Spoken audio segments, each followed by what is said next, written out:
All right, guys, welcome back to the topic on matrices and determinants.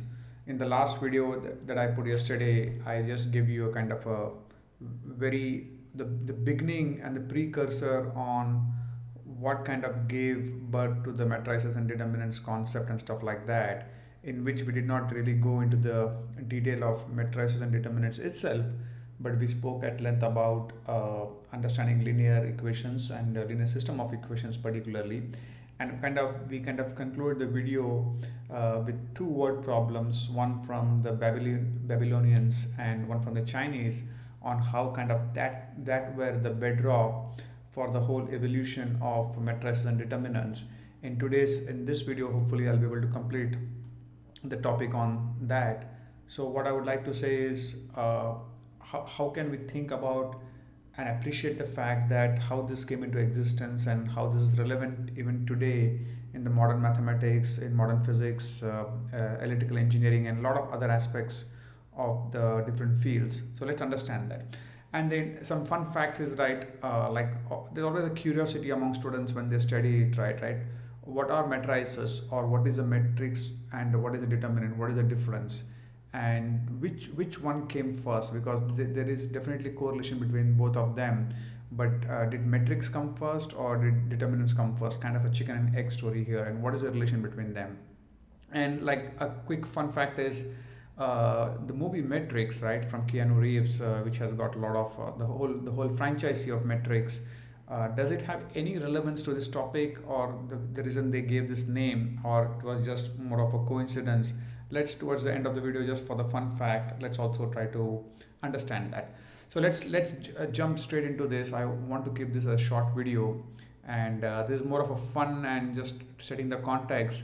I don't think any of this is going to come in the examination for your scoring. But what's the fun of learning the maths without the intuition and without the history? The juice is more about that. The learning and using maths is the secondary part of that, which is important for scoring. But let's get started, okay? All right, so let's get into a bit of history of mathematics, of specifically in matrices and determinants. And sorry about this is a pretty busy slide, but I just thought, okay, it is more fun, so let me just throw it out there. So and I'll navigate there's a timeline here, on a whole scale. And this is like the 4000 BC. So in the previous video, if you remember, I gave you the example of this agrarian concepts of Babylonians, where they were trying to solve some problem. And this is not a fictitious problem. This was one of the actual problems which they found in one of the clay tablets that Babylonians were using, right? This is the exact problem. And then we also kind of spoke about how they computed, or they abstracted, or they broken down this word problem into two equations and two unknowns and solve this. So Babylonians did know how to solve linear system of equations, like many other things, much earlier in the civilizations, which is almost like 4000 BC. That's like lots and lots of years in the past, right? That's one thing. And at the same time, interestingly, between the 200 and 300 BC, before Christ, right, or before the Common Era, Chinese were also doing some stuff on this one. And I also give you another agricultural based problem which the Chinese were trying to solve, which was more of a three-dimensional, or three equations and three unknowns, which we read in the last video also. So I'm not going to read through the problem, but there's a problem here where they are putting a word problem, which is interestingly related to agriculture. As I said, everything, the maths has a lot, maths owes a lot of things to the agrarian industry, where people were trying to solve problems and find out solutions to solve their agricultural or agriculture related issues.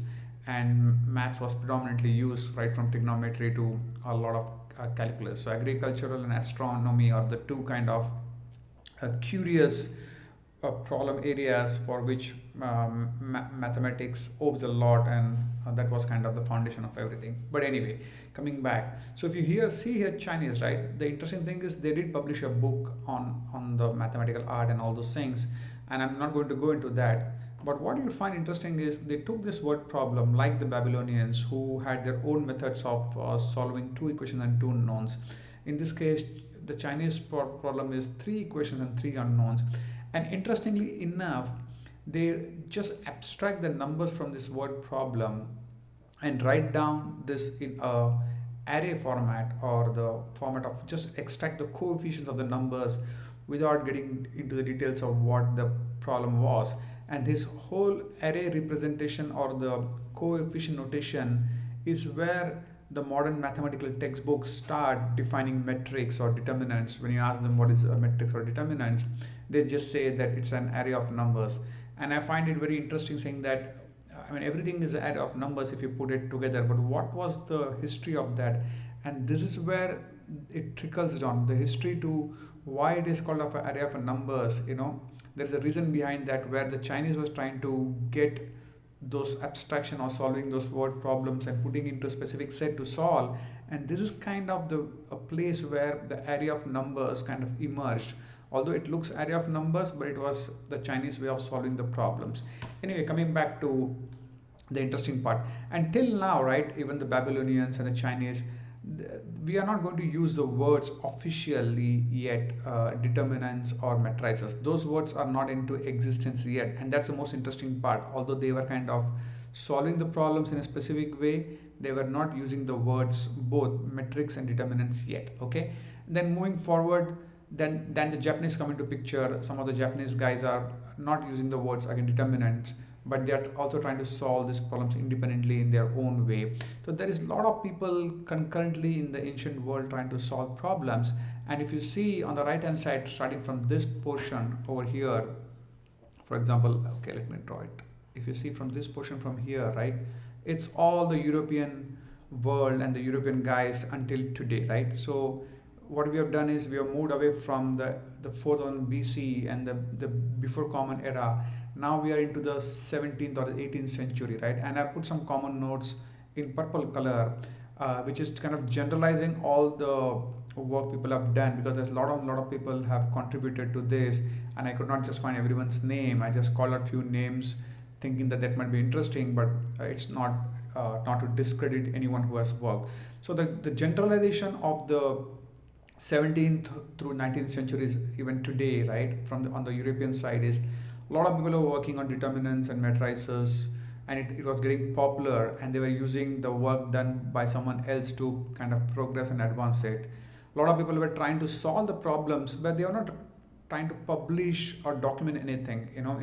They are just trying to solve it for themselves, maybe keeping it a secret, or not really worried about publishing, because they are more interested in the problem solving aspect than to document those things, stuff like that, right? That was one of the biggest problems, to track when did these words emerge or who did what. And that's true not only for matrices and determinants, that's like true for a lot of concepts in mathematics in general, right? And a lot of times they used to solve the problem, but they will not give a step-by-step proof of or guidance on how it came up with. So the other scientists or other mathematicians will be scratching their heads, how did they come to this? So a lot of stuff were there. But one thing was sure, that this concept of matrices and determinants and solving linear system of linear equations, writing into a coefficient model, this was getting a lot of prominence, and they are being used extensively. Okay, now let's call out some of the mathematicians who did this, and how this whole metrics and determinants, the word itself, came into existence and how it evolved. So let's start there. So what I've done is, there are three folks on the top and three folks at the bottom. For want of real estate and space, we'll go one by one, right? So it's like one below the timeline and one above the timeline, just in the chronological fashion. So Lebanese, one of the German mathematician, he also did a lot of work on determinants. Again, the determinants and matrices words were not official. They were just trying to solve some problems. And he, interestingly enough, he used the word called as the resultant over here. If you see, he was using the word kind of a resultant instead of determinant, the final set of the number, right? So that's what he was trying to use. And Kramer, interestingly enough, and this is where, at least in the Indian context, a lot of textbooks, and specifically the MSBTE Diploma, this is in syllabus, that's why I put it, this is in syllabus, right? So Kramer also had its own method of solving this coefficient equations or systems or linear equations, right? Linear system of equations. in a very crude format, although he was coming at the right answer, but it was not the most optimal way, at least looking back now, to solve those kind of system of linear equations kind of thing, right? But since he kind of solved, and there was step-by-step method to understand that, and it was relatively easy. It was cumbersome, it was tedious, not optimal, but it was easy. That's the reason a lot of textbooks kind of include that, because it helps you understand, break it down in your head how to solve the problems. And since it was kind of documented, a lot of syllabus books cover that. At least for Maharashtra State Board, this is very important because a lot of problems come in this picture. So this guy really is key to from a syllabus standpoint of view, right? And the next person is Carl Gauss, another great contributor in the mathematicians, not only in matrices and determinants, but a lot of other stuff, right? So he was using his own way of eliminating the coefficients, like that's famously called as Gaussian elimination. That's slightly better than solving the problems than by Kramer's method. But for the state of Maharashtra Polytechnic, this is not in syllabus. But if you see the other boards, Gaussian elimination, right, is kind of a part of their syllabus. But we'll not talk about that. But this guy had his own way, a better and refined way than Kramer to solve the problems. And interestingly enough, this is the first time he uses the word determinant, right? It's not still official, but he's still using the word determinant. And the reason he used is he was trying to solve some problem related to quadratic equations. And in that, he kind of discovered that this determinant, which is a number, it kind of tells him something about the very problem that he's trying to solve, in this case quadratic equation. So the determinant kind of determines the properties of the original problem that he was trying to solve, and hence the word determinant. This is the first time where the word determinant comes, and kind of an intuition. Why determinant? Why? What is the name? So from resultant, it moves determination or determinant, because it determines, it tells something about the property of something else, which could be a whole new problem, right? Just keep that in mind, and we'll circle back on that one quickly. And now again, Cauchy, another great mathematician, he kind of takes this concept of determinants defined, and whatever you see in the modern textbooks, you can say that it's like Cauchy kind of started documenting those things and started using that in the modern sense, where people or common man or students started understanding that. So that's his contribution, and he really started publishing the proofs, working on the work from the previous mathematicians. Okay, now these are the two last mathematicians, and those are kind of really important for us to understand why these names and what was the rationale behind the naming convention, right? So let's jump back to this gentleman here, James Joseph Sylvester, right? So James Joseph Sylvester was the mathematician. Now, if you see the timeline here, we are in the 19th century, right? Here we are in the 19th century. That's interestingly enough, we moved from here, right, all the way crossing the 17th century here, and now we are in the 19th century. That's like the timeline, like a huge timeline there, right? On the whole the mathematical matrices and determinants evolution, right? So this guy, this gentleman mathematician, James Sylvester, he kind of coins the word the matrix, right? That's very interesting, and his rationale is matrix in Latin means womb, mother's womb, where a kid is born or child is born or conceived or incubated. So he calls this whole notation kind of a matrix, the whole notation that the Chinese kind of started with. He calls them as matrix, meaning it's a womb, and basically it's an array of numbers, but he calls them matrix. And symbolically what he wants to say is, he used this womb because this womb, this mother's womb or this matrix, is kind of the generator of a lot of other things further down in the world, determinants being one of them, right? So that's his kind of notion of defining a motherhood word, umbrella word, matrix, and basically to tell that based on this, there's a lot of offshoots, or it gives birth to a lot of other things, determinants being one of them. So that's kind of the connection of the matrix. So now you understand why this was called matrix and not anything else, because it gives birth to a lot of other things, and that's like kind of the beauty of that, how you think about that. And these things are very interesting to know, because Normally the conventional textbooks don't cover that, but if you connect the dots, it will be very interesting to appreciate, okay, this is where the word come. You don't have to remember the name scientists and all those things, that's not going to be of any relevance, but just a bit of history kind of solves some part of the mystery for you. And the interesting part over here, I told you, right, now it's official, although all this while from here to here people were trying to solve it in their own ways, different models. Some of them were optimal, some of them were not optimal, some of them were published, some of them were not published. But after almost like 2000 plus years, after the Chinese and Babylonians were kind of working on it, the word kind of becomes official. And this is like in the 19th century, not very far from today in the past, right? So the word becomes official. So that's one, the coinage or the usage of the word metrics, how it was coined. And the other thing is, let me move it here. Arthur Cayley, another kind of mathematician, he took this concept, and whatever you're going to learn in the syllabus, for the most of it in kind of matrix algebra, which is addition, subtraction, multiplication, computing transpose, inverse, whatever that is, right? Which is all in syllabus, by the way. Cayley was the one who kind of advanced and further the computation of a matrix into all this mathematical rules of matrix algebra. So that, and so hence this is kind of important because this is very much into syllabus for all of you guys who are going to study matrices and determinants. So that's kind of the history and the mystery behind how metrics and determinants were kind of, they came into picture, what was the meaning of their actual names and stuff like that, right? So in summary, we have a story now, what is, which came first, right? So the first thing is matrices and determinants, they are like a journey from a vast timeline from 4000 years BC through the 20th century, right? It's like huge timeline. And this is where the crux of it starts. So it started off as an abbreviated form, right? Abbreviated form of writing simultaneous equations from word problems like this, right? What is an easy way to write the numbers in form of an array? So how do you abbreviate this whole word problem over here and write it just simply meaningfully, because you just write the numbers, you just abstract, you just abbreviate that, right? It started from there, right? Where we are writing the coefficients in array form.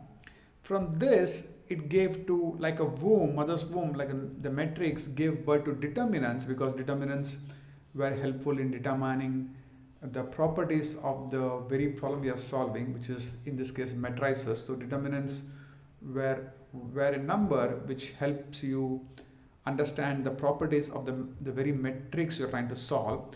And from this concept, going into advanced mathematics, the whole concept of linear algebra, which you will learn further downstream somewhere in your engineering or advanced maths syllabus, the whole concept of linear algebra is based on matrices and determinants, and this is how kind of it led to that. And the funny part is, it just went through a whole vicious circle. It went through the linear algebra, and the whole concept of writing these numbers in an array form and applying mathematical algebra on that became abstracted. What does it mean? It does not even really matter what is the problem you're trying to solve, whether you're trying to solve an agricultural puzzle or you're trying to solve a word problem from electrical circuits and networks. You're trying to solve that, or you're trying to solve some other fancy computer problem, right? It does not really matter. It just got abstracted. The way of writing this into an array of numbers, manipulating that, doing some algebra which kind of follows the matrix computational rules, that kind of got famous into that, right? And then eventually the people discovered that the simultaneous equations to solve this could be one of the applications. The fact remains that simultaneous equations were the one which caused to kind of solve the which kind of caused for the matrices and determinants to exist. But eventually, going full circle, simultaneous equation officially became one of the problem areas which could be solved easily using a matrix computation. So that's kind of it goes back and forth. What goes comes back, and what goes comes around, kind of a stuff, right? And last but not the least, by this time you would have figured out, right, which one came first, matrices or determinants. So if you take the womb concept, there has to be a mother existing in first place to give a birth to the child. So matrices come first in the hierarchy because they are the one. Without matrices, determinants cannot exist, right? So matrices are the womb which gave birth to the determinants, and determinant itself, the kid itself, tell us something about the matrix or the mother itself, because they tell the properties like does the kid look like the mother, the kid looks like the father, the genetic part of that, like just a metaphor or analogy, right? So that's kind of the connection which came first. And what is a correlation? The connection is matrices can be understood to come into existence first, and it gives birth to determinants, but determinants itself tell something about the property of the matrices itself. That's kind of the correlation, right? Now coming back to the fun part, right? Does it have any relation to this movie, the Matrix, Keanu Reeves, the whole Matrix, Matrix or Matrix franchise? There are a lot of versions, Matrix Reloaded and Revolution and stuff like that. Does it have any relevance? And I was just trying to dig into that, right? So if you see the background of the original Matrix, the first movie from the franchisee, you will see this kind of an image right here, like this. So it kind of looks like an array of numbers, kind of, right? Now we know that matrix is an array of numbers and the movie is matrix. So, okay, is this really the array of numbers? What is the connection of the numbers to the matrices? Actually, nothing. This looks like an array of numbers, but if you go and watch the movie, what it basically tells is this array is not of numbers, but this array is a large number of kind of a human parts, right? If you see the first part where the guy is asking, hey, what is a matrix? Then he says, you'll have to experience it yourself. You have to see it for yourself, because he's not able to explain that. And that kind of explains, because even we are struggling to put our heads around what is a matrix and what is the determinant, right? So in this case, what it basically means is if you see all these pods, right, where there are human beings inside, and they are being kind of conceived inside, right? So this, and if you see the whole movie, they'll have a long shot where they'll close in on this one first, showing you a pod, and then you will see a series of pods, right, everywhere, series of pods, right? So that kind of forms an array. So that's kind of the matrix idea, where the matrix in the algebra sense is an array of numbers. In the movie, it's an array of human pods, right? And interestingly, what happens is the pod has kids, or the pod is acting as a womb. The matrix of pods is acting as a womb for the agents to exist. So they are giving birth to the agents, right? Like if you see here, and the agents themselves, they are wired in a way so that they themselves determine the properties of the very pod that they came from. So that's hence they are called determinants, kind of thing. So you can understand that logic of the pods, the kids, and the kids kind of define the matrix, right? So that's kind of a funny way of explaining, or the way I kind of connect the dots in my own. It could be just not real, but it helps you understand. And last but not the least, right, where you remember where I spoke about the whole linear algebra, the whole concept, it just took to a different concept and created a mathematical denomination by itself called as linear algebra. How you have algebra, geometry and stuff like that. There's a specialization called linear algebra, which is very advanced mathematics, right? So if you see the funny part, over here I'm talking about how should we relate to the matrix, the usage of matrix, the pods and the determinants, stuff like that. But if you see the last part, the whole action sequence, right, in all of the franchises of or all of the movies under this franchises, where they do the 360 rotation, the flip and stuff like that. Interestingly enough, all this were done using computer graphics, and the computer graphics were themselves programmed using the matrix algebra. That's a funny part. So you use the matrix algebra to run all the graphics which we really appreciate and which we are in awe for. So that's the beauty of matrices, matrix, and determinants. So that's what I wanted to just bring in before we get into the real nitty-gritty of what is in the syllabus, what is required from an exam standpoint of view. And I promise the next set of videos will be strictly focused on the exam standpoint of view. But I just wanted to give you a teaser in this video and the previous video of how did this come into existence, what's the history. So hopefully it was amusing, entertaining, like it entertained me. And I'll see you in the next set of videos very soon. Thank you.